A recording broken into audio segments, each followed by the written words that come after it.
Então, vamos lá. Para a nossa aula de hoje.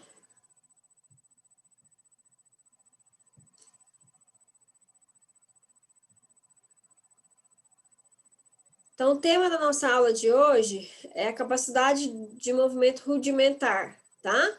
Então, nós vamos definir o que seria esse movimento rudimentar, estabelecer os principais marcos do movimento rudimentar, né? O que são esses movimentos e que movimentos que são marcos, né? Que vão estabelecer os principais movimentos desse processo. Estudar as relações neurológicas responsáveis por este processo. Então, vamos lá. De forma alguma, a gente tem que esquecer tudo que já foi dado, né? Então, a gente já viu reflexo primitivo, então a gente sabe que a base de tudo começa com os reflexos primitivos, que depois vão dar lugar a toda a movimentação voluntária. Mas tudo vai partir dos reflexos primitivos, a gente não pode esquecer, ok? Então, quando os reflexos primitivos e posturais começam a enfraquecer, tá? Os centros cerebrais superiores, eles vão assumir o controle de muitas das funções musculoesqueléticas dos centros cerebrais inferiores, tá? A partir do nascimento do recém-nascido, ele vai receber muitas estimulações, né? Então, o recém-nascido, lembra que ele nasce imaturo, a visão não está completamente amadurecida, né? O sistema olfativo, auditivo, né? As sensações táteis, sinestésicas, tudo isso vai se apurando, né? Vai se maturando com o passar do tempo, certo? E a partir do momento do nascimento, esse recém-nascido já recebe muitas estimulações. Se a gente for observar, né, na hora do parto, principalmente quem não nasce de parto, que a gente diz parto humanizado, né? O que é o parto humanizado? É um ambiente muito parecido com o útero, né? Então, a luz, ela é mais branda, né? Ela é mais enfraquecida, geralmente é um ambiente aquático, né? Água aquecida, não tem muito som perturbador, tá? Imagine uma criança que não nasce dessa humanização. Imagina uma sala de parto, um centro cirúrgico com a luz estridente, com o ar-condicionado ligado, né? Várias pessoas no mesmo ambiente. Então, o som já é bastante estimulado, a visão já é estimulada, né? Então, a partir do nascimento, esse bebê vem recebendo esses estímulos visuais, sonoros, olfativos, estímulos táteis e sinestésicos de movimento, tá? Então, tudo começa a partir do recém-nascido. O período que vai do 12º até o 18º, né?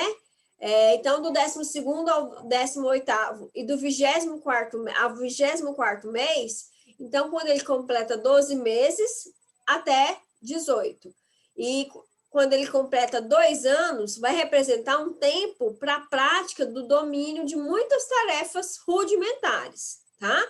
Que vão ser iniciadas durante o primeiro ano de vida da criança, tá?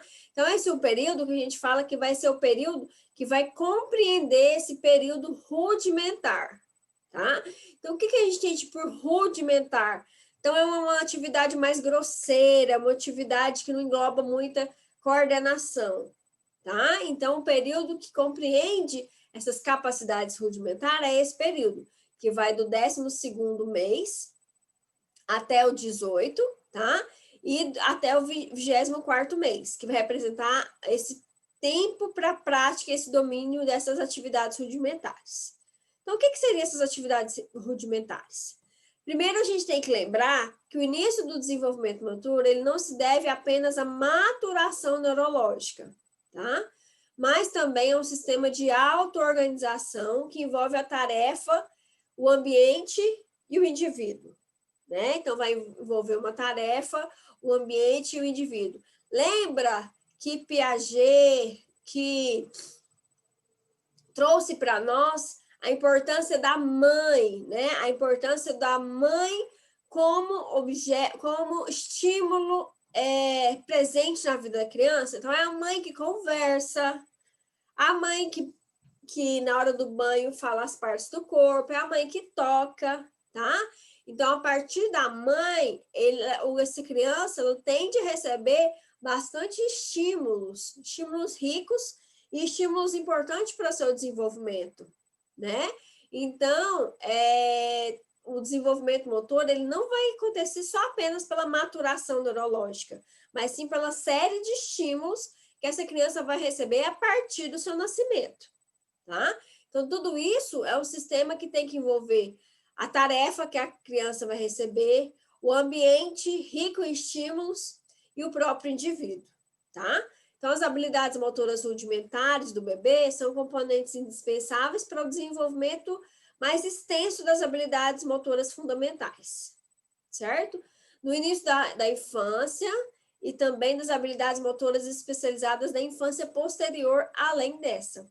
Então, tudo vai partir das habilidades motoras rudimentares que vão ser construídas nesse período desse bebê, tá? E aí, a partir do momento que ele parte de uma capacidade motora rudimentar que ele consegue realizar com otimização, né? Que ela consegue ser bem feita, a partir desse momento, a gente parte do princípio da base para outras tarefas motoras que vão ser especializadas e vão ser adquiridas posteriores a essa, tá?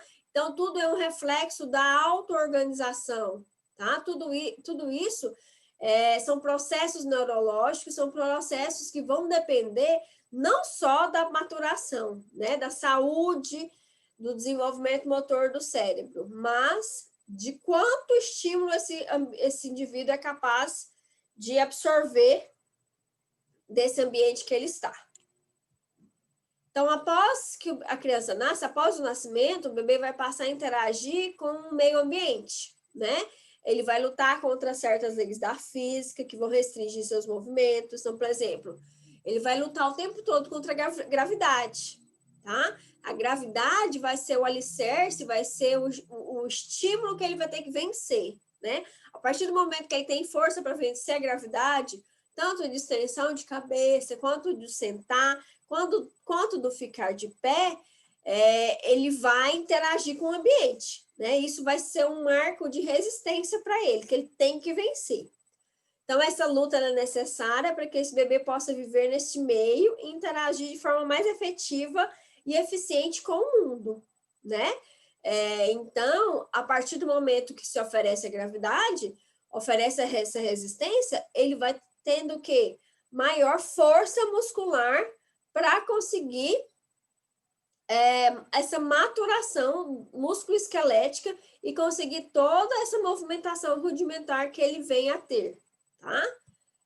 Então, a gente observa que a partir do nascimento é tanta informação, tanta estímulo para essa criança que ele tem que vencer, interagir com o mundo, senão ele vai ficar para trás e senão ele não vai conseguir evoluir, né? Então, tudo é processo evolutivo, é um processo que vai levar à evolução do ser humano para todas as funções que ele vem a estabelecer com esse mundo. Então, aqui, lembra? Aqui é o processo que a gente chama de interação, né? Mas lembrando, desse bebezinho aqui, a visão ainda não está totalmente aguçada. Professor, Quem me chamou? eu perguntar um negócio para a senhora falou sobre o tipo de parto. Então, quer dizer que o parto natural, ele ativa menos o reflexo do bebê do que o cesariana? Ou mais? Ele é mais confortável. Ele é menos choque de estímulos. Entendeu? Vai ter estímulos, né? Mas não vai ser um choque de estímulos tão grande. Então, de certa forma, a cesariana é o que desperta mais o reflexo mais rápido na criança. No caso, não desperta o reflexo, dá estímulos, mas esses estímulos, eles não precisam ser tão intensos, né? Eles podem ser gradativos.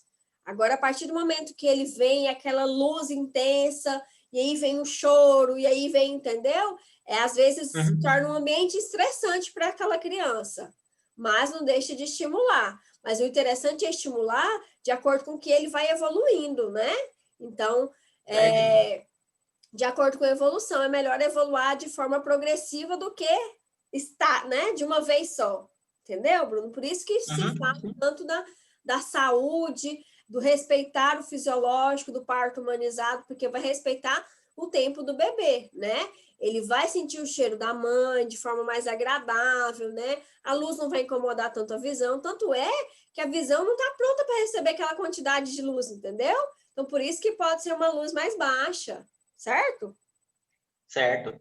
Então, não precisa ser uma luz tão forte, porque o olhinho dele não está preparado ainda, mas ele precisa do estímulo, ele também não pode nascer no escuro, entendeu? Então, a partir do momento que vai sendo uma coisa progressiva, fica mais confortável e menos estressante. Mas não deixa de estimular. Certo? Muito boa a sua pergunta. Obrigada pela participação. Então, vamos lá. Tá? Então, o tempo todo ele está lutando contra isso, e a gente observa nessa foto, né, ele interagindo, né?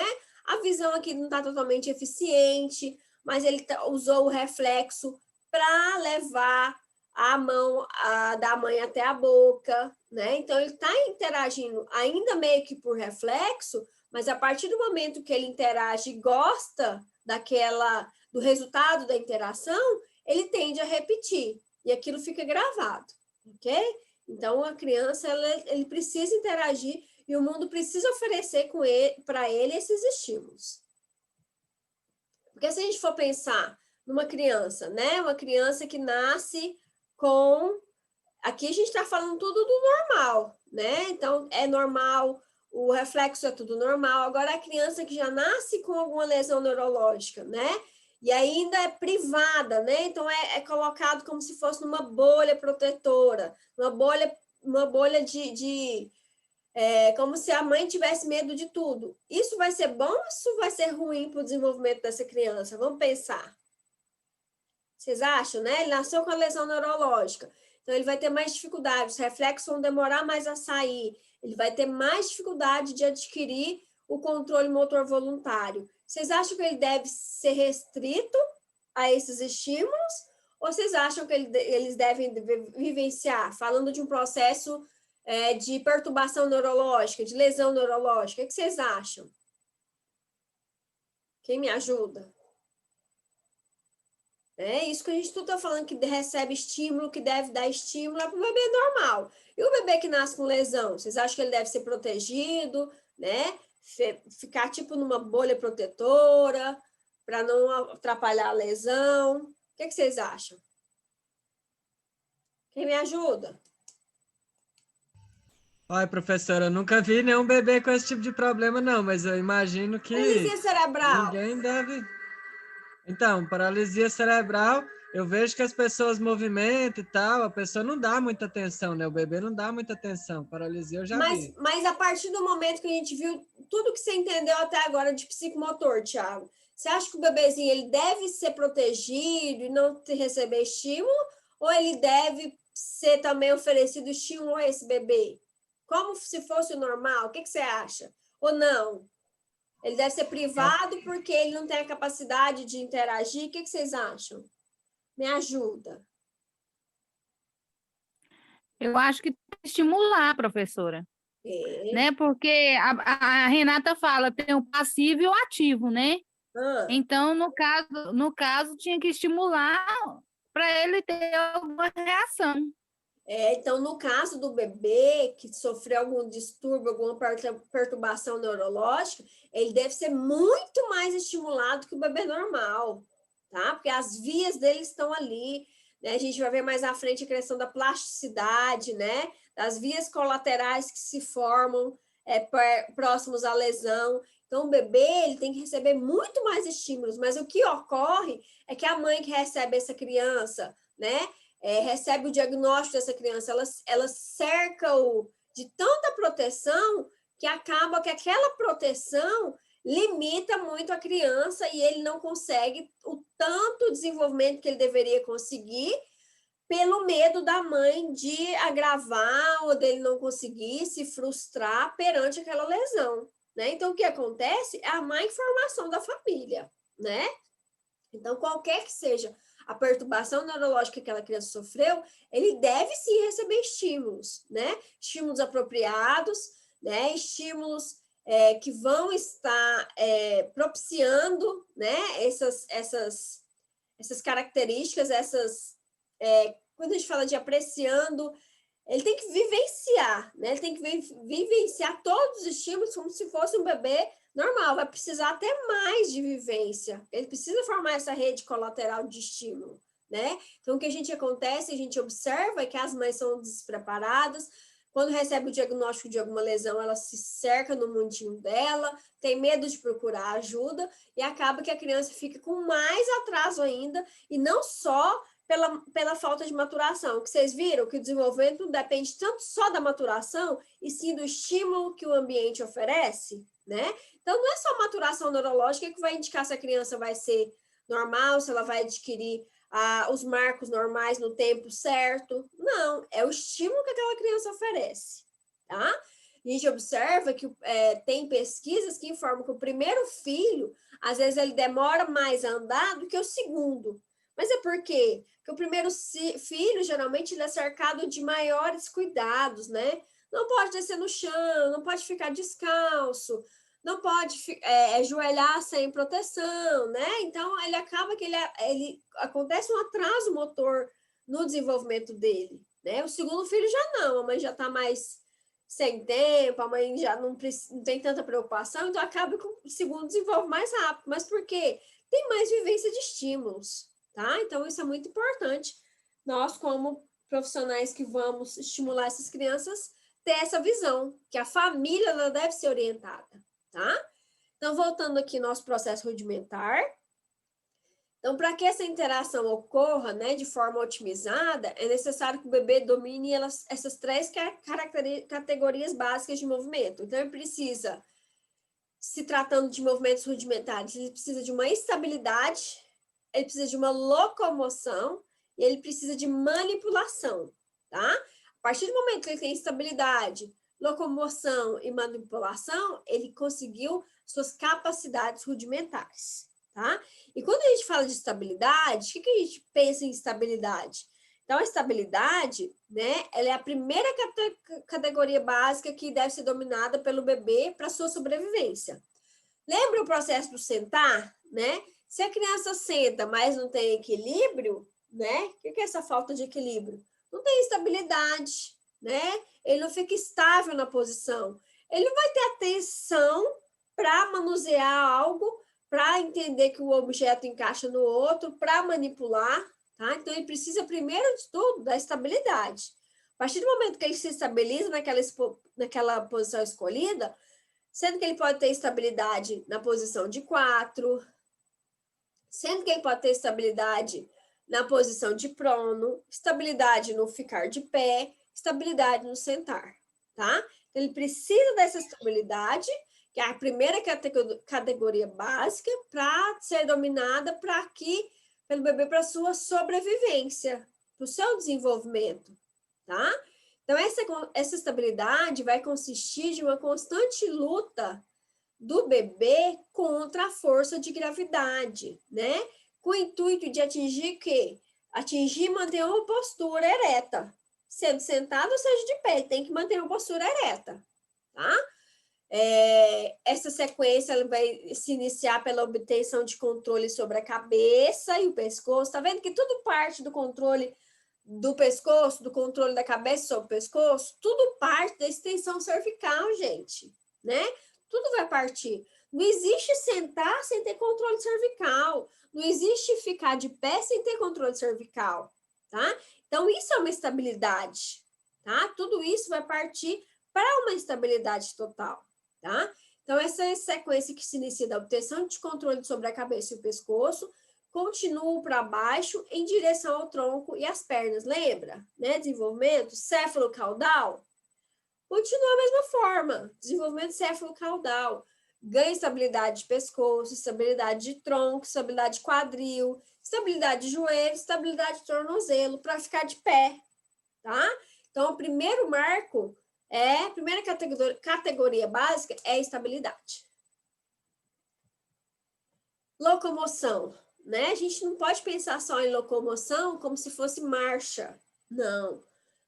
Qualquer que seja o movimento realizado para se trocar para se trocar de lugar, para se alcançar o almejado, né? Para a criança sair do estado que ele se encontra para um estado mais longe, é locomoção, né? Então, quando a gente fala de locomoção, o movimento do bebê é o movimento do bebê no espaço, tá? Então, ele tem que se movimentar nesse espaço, e vai depender do surgimento das habilidades básicas para combater a força de gravidade, tá? Pois a locomoção não se desenvolve independentemente da estabilidade, e sim com base nela, tá vendo? Então, ele precisa de uma estabilidade para se locomover, tá?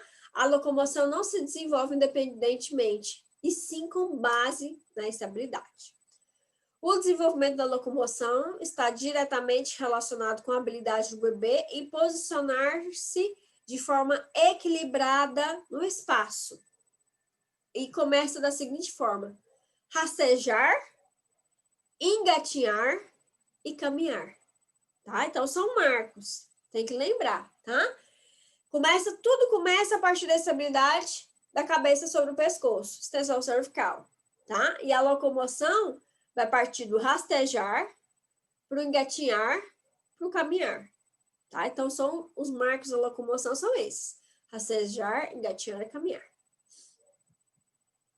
Então, a gente observa o rastejar, é aquele rastejar de barriga, né? Lembra a posição do soldadinho? Então, ele vai se arrastar, é o rastejar, tá? Às vezes, ele se locomove com os membros superiores. Mas ele tem que haver o quê? Para ser considerado locomoção, ele tem que se movimentar no espaço. O engatinhar, tá? Já é o 4 apoios, tá? Então, esse é o rastejar, esse é o engatinhar e esse é o caminhar. Posição ereta, está de pé, posição ortostática e vai se deslocar no espaço, tá? Então, a locomoção é a criança se movimentar no espaço que ele está. Já a manipulação, as habilidades rudimentares de manipulação são abordadas e consideradas como as habilidades dos atos de pegar e alcançar, tá? Então, quando a gente fala manipular, é pegar e alcançar, tá?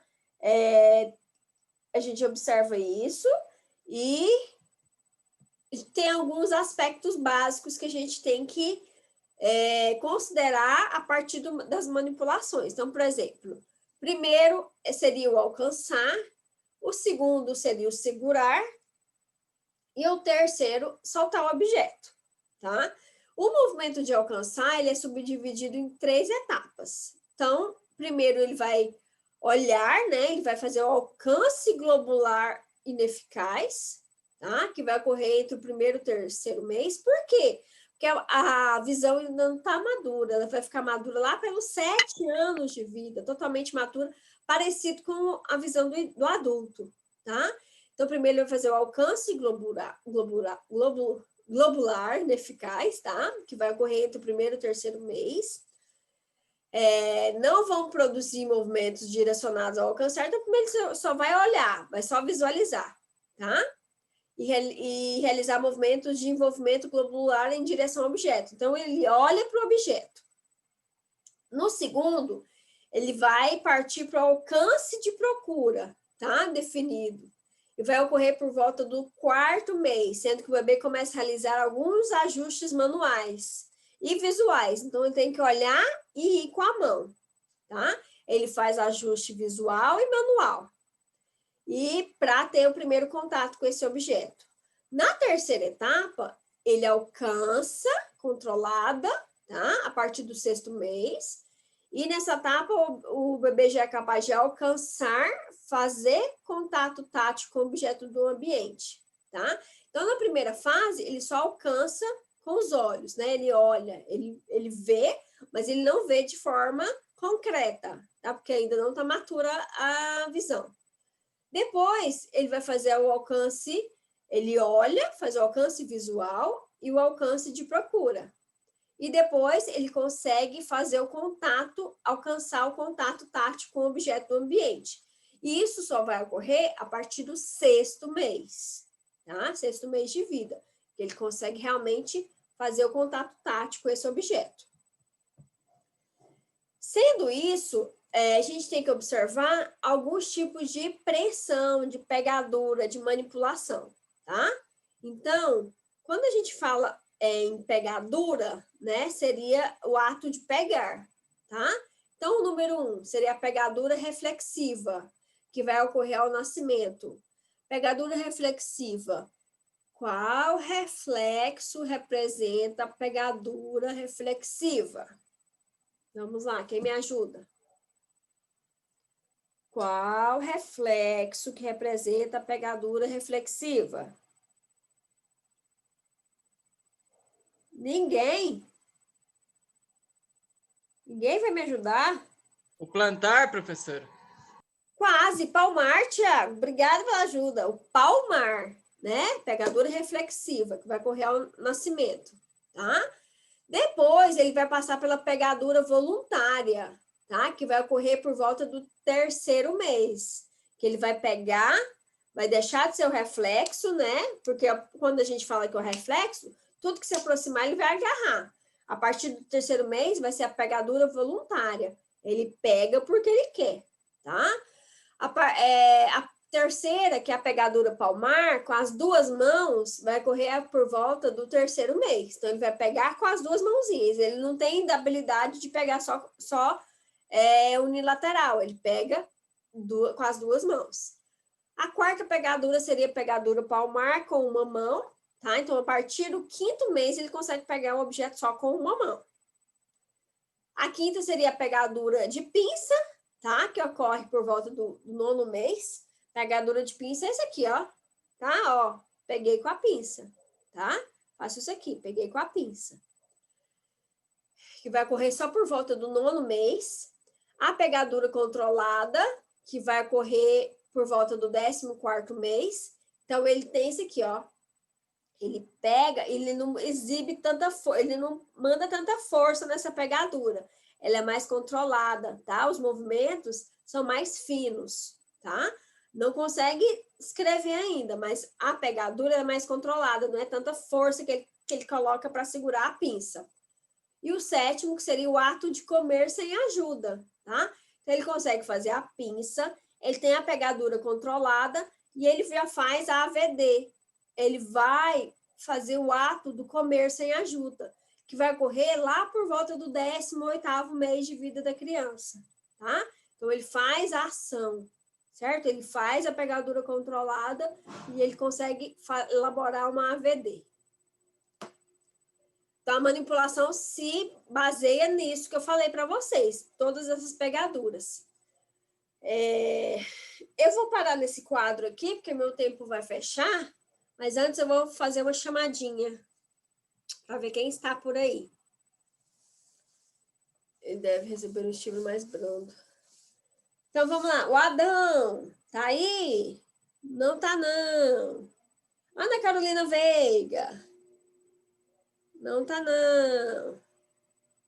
Ana Carolina Ferreira. Nenhuma Ana Carolina tá por aqui. Se tiver, vocês me falam, gente. Ana Carolina Ferreira tá aí? Tá. Fala presente, gente, para me escutar vocês. Ana Flávia. Presente. Tudo bem, Ana Flávia. Ana Paula da Cruz. Andreina. Ana Vitória Faria. Não tá, não. Bianca. Bruno. Presente. Cleane. Presente. Tudo bem. Daiane. Giovana. Giovana estava aqui. Presente. Tudo bem. Eduarda. Elisama. Fabiana. Presente. Flávio. Ingrid. Ítalo eu vi. João Vitor. Juliane, Caroline, Laureana, Leandro, Ítalo está presente. Lohane,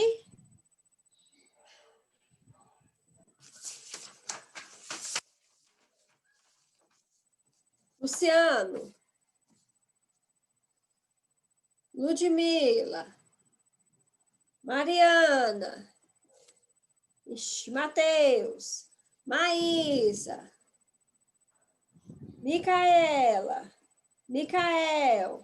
Micaela Rodrigues,